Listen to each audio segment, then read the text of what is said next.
இயேசு கிறிஸ்துவின் இனிய நாமத்திலும் சேனைகளின் அதிபதி தரிசன சபையின் சார்பிலும் இந்த தரிசன வார்த்தை என்ற யூடியூப் சேனல் நிகழ்ச்சிக்கு உங்களை வாழ்த்தி வரவேற்கிறேன். எல்லாரும் எப்படி இருக்கிறீர்கள்? ஒரே வாழ்க்கை முழுவதும் சோதனையாகவே இருக்கிறதா? சோதனை மேல் சோதனை போதுமடா சாமி என்று சொல்லுகிறீர்களா? நாம் என்ன நினைக்கிறோம்?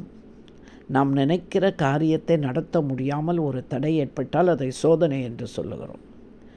ஆனால் தேவ சித்தத்தை செய்ய முடியாதபடி வருகிற தடைதான் உண்மையான சோதனை. எப்படி வேண்டுமென்றாலும் வாழலாம், எப்படியும் சம்பாதித்து உயர்ந்து விடலாம் என்று நாம் நினைப்பது நாம் தவறுவதற்கு ரொம்ப வாய்ப்பை தருவதாகத்தான் இருக்கிறது. தேவ சித்தத்திற்கு மாறாக நடப்பதற்கு வாய்ப்பு எப்பொழுதுமே அதிகம் வரும். தேவ சித்தத்தில் வாழாமல் இருக்க பிசாசு நமக்கு சோதனையை கொடுத்து அதில் நாம் தவறுவதற்கு உதவி செய்வான். ஆசை காட்டி மோசம் போக்குவான். தேவனோ அவருடைய வார்த்தையினாலும் பரிசுத்த ஆவியினாலும் நாம் தேவ சித்தத்தை செய்யும்படியாய் சோதனையில் ஜெயித்து தேவ சித்தத்தை செய்ய உதவி செய்வார். நமக்கு ஜெயம் தருவார், பிசாசுக்கு அதன் மூலம் தோல்வி வரும். தேவ சித்தம், அதாவது அவருடைய வில் செய்யும் வரை பத்திரமாய் நம்மை பார்த்து கொள்வார். செய்ய தவறினால்தான் நமக்கு ஆபத்து. மத்தேயு சுவிசேஷ புஸ்தகம் 4வது அதிகாரம் 3-4 வசனத்தை வாசித்து பார்த்தார். சோதனைக்காரன் என்று சொல்லப்படுகிற பிசாசு இயேசுவினிடத்தில் வருகிறார். இயேசு இவனிடத்தில் சோதிக்கப்படுவதற்காகவே ஆவியானவரால் வனாந்தரத்துக்கு கொண்டு போகப்பட்டார். 40 நாட்கள் இரவும் பகலும் உபவாசித்து பின்னர் இயேசுவுக்கு பசி உண்டாயிற்று. அப்பொழுது சோதனைக்காரன் இயேசுவிடத்தில் வந்து, நீர் தேவனுடைய குமாரனே, ஆனால் இந்த கல்லுகள் அப்பமாகும்படி சொல்லும், அப்பொழுது நீங்கள் புசிக்கலாம் என்று சொல்லுகிறார். அவர் பிரதியுத்தரமாக, மனுஷன் அப்பத்தினால் மாத்திரம் பிழைப்பான் என்று நினைக்கிறாயா? தேவனுடைய வாயிலிருந்து புறப்பட்டு வருகிற ஒவ்வொரு வார்த்தையினாலும் பிழைப்பான் என்று எழுதியிருக்கிறதே என்று சொல்லுகிறார். உண்மையாகவே நாம் உபவாசிக்கும் போது வல்லமையும் பலனும் ஞானமும் எல்லாம் நம்மை வந்து சேரும். அதனால்தான் சில ஜாதி பிசாசுகளை ஓட்ட உபவாசித்து ஜெபிக்க சொல்லுகிறார்கள். அப்படிப்பட்ட வல்லமையும் பலனும் ஞானமும் இயேசுவுக்கு இருக்கும்போது பசி எப்படி வந்தது? இயேசுவுக்கு வந்த பசி வேறொன்றுமில்லை.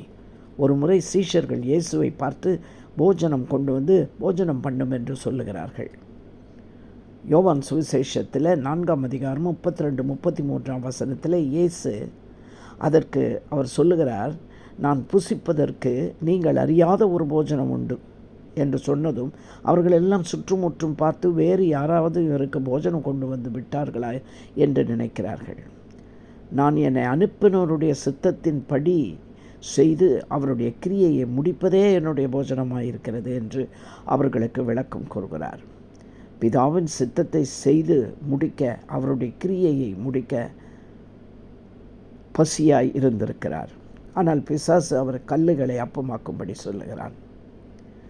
அரிசி சாப்பாடு தென்னிந்தியர்கள் சாப்பிடுவார்கள், கோதுமை சப்பாத்தி வட இந்தியர்கள் சாப்பிடுவார்கள், பிரெட் பட்டர் ஜாம் என்று அமெரிக்கர் சாப்பிடுவார்கள்.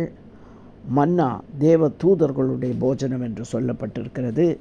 ஆனால் இயேசு கிறிஸ்துவின் போஜனம் பிதாவின் சித்தத்தை செய்வதே என்று எழுதப்பட்டிருக்கிறது. ஆனால் அதை செய்ய விடாமல் தடுப்பது தான் பிசாசின் வேலை.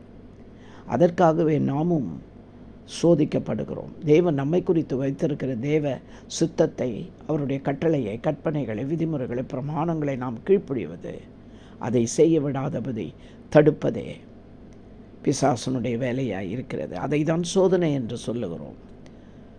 ஒருவருக்கு திருமணமாக போகிறது என்றால் உனக்கு எப்படிப்பட்ட பெண் வேண்டும் என்று கேட்டால், படித்த பெண், வேலை செய்த பெண், நன்றாக டால் அண்ட் ஃபேராக இருக்க வேண்டும், நீள முடி இருக்க வேண்டும் என்று அப்படியே எழுத ஆரம்பித்து விடுவான்.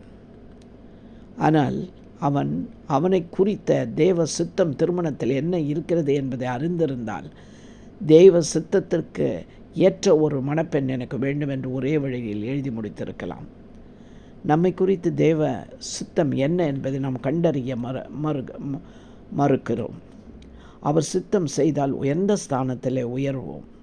அதற்கு தான் பிசாசு இயேசு கிறிஸ்துவை உயர்ந்த உப்பருகையிலும் கொண்டு போய் நிறுத்தி தாழ குதியும் தூதர்கள் பாதங்களை கல்லில் இடராமல் அவர்கள் கரங்களில் ஏந்தி கொள்வார்கள் என்று சோதனை கொடுக்கிறான். உண்மையாகவே இயேசு வேண்டிக் கொண்டால் 12 லேகியோன் தூதர்களை தேவன் அனுப்புவார் என்று அவர் மத்தேயு புஸ்தகத்திலே, சுவிசேஷ புஸ்தகத்திலே எழுதியிருக்கிறது. அதாவது 6000 இராணுவர்களை கொண்ட ஒரு சேனை, 12 சேனை அதுபோல். அப்படி என்றால் 72,000 தேவதூதர்கள் வருவார்கள். தேவ சித்தம் செய்ய ஒவ்வொருவரும் நொறுக்கப்பட வேண்டும். ஏசாயா தீர்க்க தரிசன புஸ்தகத்தில் பார்த்தீர்களானால் 50வது அதிகாரம் 10ஆம் வசனம் சொல்லியிருக்கிறது, இயேசு கிறிஸ்துவை நொறுக்க சித்தமாக்கி அவரை பாடுகளுக்கு உட்படுத்தினார் தேவன் என்று எழுதப்பட்டிருக்கிறது. ஆகவே இப்படிப்பட்ட காரியம் தன்னுடைய வாழ்க்கையில் நடக்க வேண்டும், நொறுக்கப்பட வேண்டும். தெய்வ சித்தத்தை செய்வதற்கு எப்படிப்பட்ட நெருக்கடி நொறுக்கம் வந்தாலும் நான் அதை தாங்குவேன் என்று இருக்கும்பொழுது உன்னை தேவதூதர்கள் தாங்கிக் கொள்வார்கள், அதற்காக வேண்டிக்கொள் என்று சொல்லுகிறார். சத்துரு தாழ குதி, தேவதூதர்கள் உன் கால்கள் நொறுங்காமல் காப்பாற்றுவார்கள் என்று சொல்லுகிறார். அப்போஸ்தலன் பவுல், அவருடைய காரியங்களை பார்ப்போம். அப்போஸ்தலர் 20வது அதிகாரம் 23வது வசனத்தில், கட்டுகளும் உபத்திரவங்களும் எனக்கு வைக்கப்பட்டிருக்கிறது, என் பிராணனையும் நான் அருமையாக எண்ணேன். பவுலுக்கென்று தேவன் வைத்திருக்கும் சித்தம், அவருடைய ஓட்டத்தை சந்தோஷத்தோடு ஓடி முடிக்க கர்த்தராகிய இயேசு கிறிஸ்துவிடத்திலிருந்து பெற்ற ஊழியத்தை நான் நிறைவேற்ற விரும்புகிறேன் என்று சொல்லுகிறார். பாருங்கள், தன்னை குறித்த தேவ சித்தத்தை நன்றாக பவுல் அறிந்து வைத்திருந்தார். தேவன் கொடுத்த இந்த ஊழியத்தை நான் செய்து முடிக்க வேண்டும். உயர்ந்த மலையின் மேல் கொண்டு போய் இயேசு கிறிஸ்துவை நிற்க வைத்து பிசாசு ராஜ்யங்களையும் மகிமையும் காண்பித்து, இவைகளெல்லாம் உனக்கு நான் தருவேன், நீர் என்னை சாஷ்டாங்கமாய் விழுந்து பணிந்து கொள்ள வேண்டும் என்று கேட்கிறான். அப்பொழுது இயேசு, அப்பாலே போ சாத்தானே, என் தேவனாகிய கர்த்தரை பணிந்து கொண்டு அவர் ஒருவருக்கே ஆராதனை செய்யும்படியாக எழுதி வைத்திருக்கிறதே, என்னை பற்றின தேவ சித்தம் என்று நான் அறிந்திருக்கிறேன். சாத்தானின் சோதனையை இப்படியாக அவர் ஜெயித்திருக்கிறார். பிலிப்பியருக்கு எழுதின நிருபம் 2ஆம் அதிகாரம் 11ஆம் வசனத்தில், வானோர் பூதலத்தோர் பூமியின் கீழுள்ளோர் யாவருடைய கால்களும் முழங்கால்களும் முடங்கவும் நாவுகள் யாவும் அறிக்கை பண்ணுவதும் தேவ சித்தம் நோக்கம் திட்டமாக இருக்கிறது. இதை மீறும்படியான ஒரு காரியத்தை சொல்லுகிறான் பிசாசு, அதுதான் சோதனை. ஆனால் இயேசு பிசாசை கர்த்தருடைய வார்த்தையினால், தேவனுடைய வார்த்தையினால் ஜெயிக்கிறார். பிசாசு அவரை விட்டு விலகி போயிற்று. தேவ சித்தத்தை அறிந்து கொண்டால் அதற்கு மாறான அற்பமான காரியங்களை நாம் செய்ய மாட்டோம். தேவ சித்தத்தை செய்வதே நம்முடைய வாழ்க்கை ஜெயம் பெறுவதற்கான வழி. அதற்காக எந்த ஆயுதமும் நமக்கு விரோதமாய் உருவாக்கப்பட்டாலும் அதை வாய்க்காமல் செய்வார் தேவன். தேவ சித்தத்தை செய்து முடிக்க நாம் பிரயாசித்து அதில் ஈடுபடும்போது அதுவரையில் தேவன் நம்மை பத்திரமாய் பார்த்து கொள்கிறவராய் இருக்கிறார். ஜெபிப்போமா? அன்பும் இரக்கமும் உள்ள எங்கள் நல்ல தேவனே, தேவ சித்தம் செய்வதே உம்முடைய போஜனமாய் நீர் எண்ணினீர். நாங்களோ இந்த அரைஜான் வயிற்று பிழைப்பிற்காக தேவ சித்தத்தை மீறுகிறோம். எங்களை குறித்த தேவ சித்தத்தை அறிய அதன்படி நடக்க இந்த நாளிலே நாங்கள் எங்களை ஒப்பு கொடுக்கிறோம் ஐயா. பிசாசை தோற்கடிக்க எங்களுக்கு ஞானம் தரும்படியாகும். தேவ சித்தத்தை செய்ய நாங்கள் நொறுக்கப்பட எங்களை ஒப்பு கொடுக்க எங்களுக்கு உதவி செய்யும். நாங்கள் படும் பாடுகள் இனிவரும் மகிமைக்கு ஒப்பாகவே இருக்க முடியாது என்று எண்ணத்தோடு அதை சந்தோஷமாய் நாங்கள் ஓடி முடிக்க கர்த்தர் எங்களுக்கு உதவி செய்வீராக.